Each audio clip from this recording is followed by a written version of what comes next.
कुछ भी ऐसा नहीं है जो इंडिविजुअल हो। The individual himself is the biggest myth. जानते हो ना ये? जिसको तुम व्यक्ति बोलते हो, जिसको तुम पर्सन बोलते हो, उससे बड़ा झूठ कोई नहीं है। क्योंकि तुम अपनी व्यक्तिगत सत्ता में यकीन करते हो, प्रकृति करती नहीं, प्रकृति भी नहीं करती, और जब तुम्हारी चेतना का तल बहुत ऊंचा हो जाता है तब तुम भी नहीं करते। न तो प्रकृति ये मानती है कि तुम अपने पड़ोसी से अलग हो, उसकी नजर में तुम दोनों एक ही हो, संख्याएं हो बस। और अगर कभी तुमको आंतरिक सच्चाई के दर्शन होते हैं तो तुम भी समझ जाते हो कि तुम और जो दूसरा है वो अलग अलग है ही नहीं। ये तो बस जो बीच में अटके होते हो ना, तब तुमको लग रहा होता है कि हमारी कोई इंडिविजुअल एग्जिस्टेंस भी है, हमारी कोई डिवाइडेड आइडेंटिटी भी है जिसमें मैं और दूसरा अलग है। ऐसा है नहीं। तो इसीलिए दुनिया में जहां कहीं भी जो कुछ भी हो रहा है जो गलत है, उसे अपने तल पर अधिकतम जो कर सकते हो रोकने के लिए जरूर करो। क्योंकि प्रकृति कोड़ा तो सब पे ही पड़ना है, गलती चाहे किसी एक ने भी की हो। और जिस गलती की हम अभी बात कर रहे हैं वो गलती लगातार हुई जा रही है। मेरा जो जवाब है ये लंबा जा रहा है, पर सब्र से सुनिएगा। हम तमाम तरह की बातें कर रहे हैं। जब कोविड का जिक्र आता, हम वैक्सीन की बातें कर रहे हैं, हम हर्ड इम्यूनिटी की बातें कर रहे हैं, ठीक है। हम सरकारों की गलतियों की बात कर रहे हैं। हम कह रहे हैं इसने ये नहीं किया, उसने वो नहीं किया। हम कह रहे हैं ऑक्सीजन की कमी हो गई। हम कह रहे हैं फलानी दवाई बेकार थी, वो क्यों दी गई। ये आइवरमेक्टिन, ये रेमडेसिविर, ये सब जो आज से 1 महीने पहले ढूंढे नहीं मिल रही थी, आज डॉक्टर इनको प्रतिबंधित करने के लिए कह रहे हैं कि इनसे कुछ होता नहीं। ये सब बातें हम खूब कर रहे हैं सुर्खियों में। जो असली बात है हम नहीं कर रहे हैं। असली बात क्या है? असली बात यह है कि हम जैसे जी रहे हैं ऐसे हजारों वायरस हैं जो और आएंगे। साहब समझिए क्यों? क्योंकि हम अपनी तादाद बढ़ाते जा रहे हैं।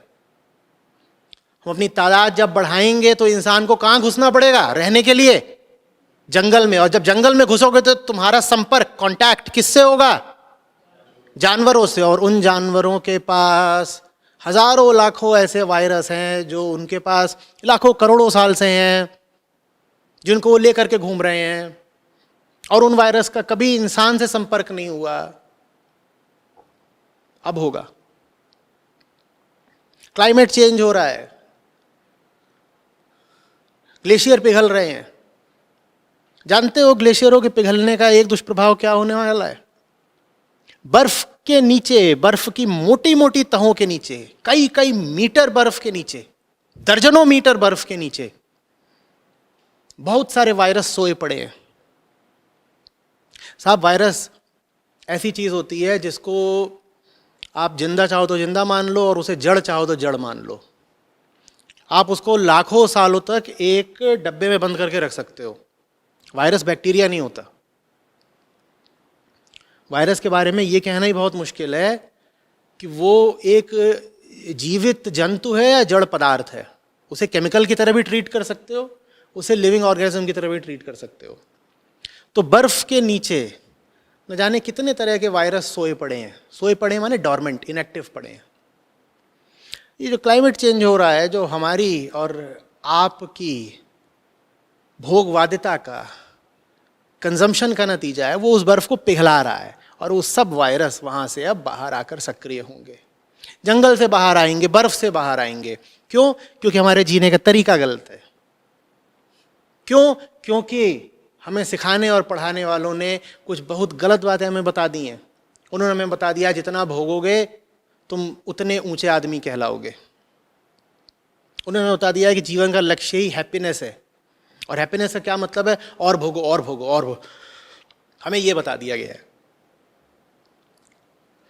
समझ में आ रही बात? तो ये वायरस अचानक अनायास कहीं से नहीं प्रकट हो गया। ये कर्मफल है। ये ह्यूमैनिटी ने कलेक्टिव तौर पर जो करा है उसका परिणाम है। और ये सिर्फ, मुझे बहुत अफसोस हो रहा है कहते हुए, डर भी लग रहा है कि ये सिर्फ झांकी है। हम प्रकृति का विनाश बहुत तेज गति से कर रहे हैं, बहुत ज्यादा तेज गति से कर रहे हैं, और प्रकृति को एक इक्विलिब्रियम, एक संतुलन बना के रखना है। वो नहीं चाहती कि एक ही स्पीशीज बचे बाकी खत्म हो जाए। उसके लिए आप सिर्फ एक स्पीशी हो, अनदर स्पीशीज, होमोसेपियंस। प्रकृति का कोई इरादा नहीं है कि बस एक यही बची रहे और लाखों करोड़ों जो बाकी स्पीशीज हैं वो खत्म हो जाएं, नहीं। तो जब ये जो एक स्पीशीज है ये ज्यादा छाने लगेगी तो प्रकृति स्वयं ही क्या करेगी अपने संतुलन को बरकरार रखने के लिए? वो खुद ही कुछ ऐसा कर देगी कि होमोसेपियंस की तादाद घट जाए। आपको ये बात समझ में क्यों नहीं आ रही है कि आप पृथ्वी के राजा नहीं हो? पर हमने इस बात को तो धर्म का भी हिस्सा बना लिया है कि हिंदुस्तानी कि इंसान ईश्वर की सर्वश्रेष्ठ कृति है और उसको जमीन पर भेजा गया है पृथ्वी को भोगने के लिए। और कुछ धार्मिक धाराएं कहती हैं साहब ये जो जितने जीव जंतु और प्राणी और पक्षी और मछली हैं वो तो बनाए ही इसीलिए गए हैं ताकि इंसान उनको खाए। बेवकूफ़ों, तुम्हारी ये सोच खा गई ना पूरी पृथ्वी को। तुम्हें अभी भी अक्ल नहीं आ रही?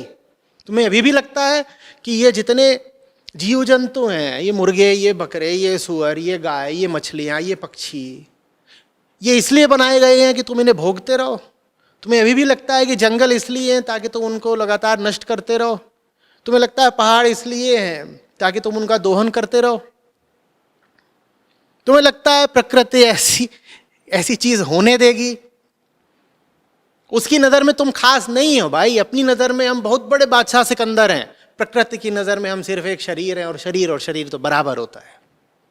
वही वायरस जो इंसान को लग रहा है वही हाथी को भी लग गया, कुत्ते को भी लग गया, बिल्ली को भी लग गया। ज्यादातर तो जो हमें वायरस लगते हैं वो होते ही जूनोटिक ओरिजिन के हैं। जूनोटिक ओरिजिन समझते हो? जानवरों से आने वाले। प्रकृति की नजर में तुम वैसा ही हो जैसे एक जानवर। जो वायरस जानवर को लगता है वही वायरस तुम्हें भी लगता है। समझ में आ रही है बात? हम अगर अलग हैं वाकई तो इसलिए अलग हैं कि हमारे पास एक चेतना है जो प्रकृति से अलग है। उस चेतना में जियो। उस चेतना में जीने का मतलब होता है ध्यान में जीना, समझदारी में जीना। भीतर से जो सब प्राकृतिक वृत्तियां उठती हैं उनसे जरा खबरदार रहना, उन्हें दबा। भीतर से कौन सी प्राकृतिक वृत्तियां उठती हैं? खाओ खाओ खाओ, सो सो सो, भोगो भोगो भोगो, मजे करो मजे करो मजे करो, और सो जाओ, और खूब सारा सेक्स करो। प्रकृति यही उठाती है हमारे भीतर से। ऐसे ही पैदा हुए हैं हम, और उसने इसीलिए पैदा किया कि तुम यही सब कुछ करते रहो। खूब खाओ, खूब सो, सेक्स करो, बच्चे पैदा करो, मर जाओ, कोई बीमारी, फंगस, बैक्टीरिया कुछ लगेगा, खा जाए तुम्हें। और अगर नहीं चाहते इसी तरह का जानवर जैसा जीवन जीना तो शरीर भाव के साथ नहीं, चेतना भाव के साथ जियो। जो शरीर भाव के साथ जी रहा है वो तो बस प्रकृति का पशु है। मनुष्य तुम तब हुए जब जरा चेतना भाव में जीना सीखो, जब तुम जानो कि जिंदगी शरीर और शारीरिक मांगों से आगे कुछ है। समझ में आ रही बात? शरीर देखो माता जी का है। कौन सी माता जी? माया माता जी। उन्होंने दिया वो ले जाएंगी, और वो एक पैसे की रियायत नहीं करने वाली। शरीर उनका है। तुम कलपते रहना कि हाय हाय फिर से आ गया वायरस, ले गया मैं उठा के। वो तो माया है, वो आएगी ले जाएगी। जैसे उसने तुम्हें पैदा किया बिना तुम्हारी अनुमति के, वैसे ही तुम्हें मार देगी बिना तुम्हारी अनुमति के। तुम्हारा अगर अपना निजी कुछ है तो वो क्या है? तुम्हारी, अरे कितना समझाऊं, यही समझाया जा रहा हूं 10 साल से। शरीर नहीं तुम्हारा है, अभी आकर के ले जाएगी मां। चेतना तुम्हारी है, उसको बढ़ाओ, उसको वहां पहुंचाओ जहां पहुंचाने के लिए पैदा हुए हो।